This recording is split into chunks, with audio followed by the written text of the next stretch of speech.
Welcome back to my channel. তো এই কেকটা আমার 6th নাম্বার অর্ডার। তো এই কেকটা আমার পাড়ারই একটা বোন নিয়েছে। সে আমাকে সকাল 10টার সময় এসে বলেছে, দিদি আমার 4টের সময় কেকটা চাই, তো তুমি কি দিতে পারবে? আর যেই বলা সেই কাজ, করে দিতে হলো। তো এটা আমি বানিয়েছিলাম।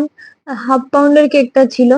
তো কেকটা ছিল বাটারস্কচ ফ্লেভারের। তো আমি এখানে প্রথমে ব্রেডটাকে স্লাইস করে নিয়ে সেটাকে ক্রাম কোট করে ফ্রিজে ঢুকিয়ে দেবো।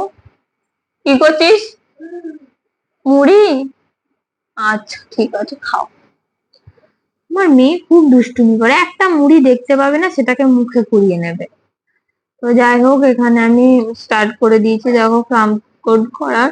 প্রথমে অল্প একটু ক্রিম দিয়ে, বেসটা দিয়ে, আবারও সুগার সিরাপ দিয়ে, ক্রিম দিয়ে, ক্রাশ দিয়ে সেটাকে সেট করে ক্রাম কোট করে রেখে আবার বাইরে নিয়ে এসে সেটাকে আমি, দেখো, ফাইনাল যে সেট করতে হয় ক্রিম দিয়ে আইসিং করে, আর ভালো করে আইসিং করে নিচ্ছি যতটা পারছি। নতুন হাত, যতটা পারছি ভালো করে প্রত্যেকটা স্টেপে ব্লেন্ড করে করার চেষ্টা করছি। কি হয়েছে?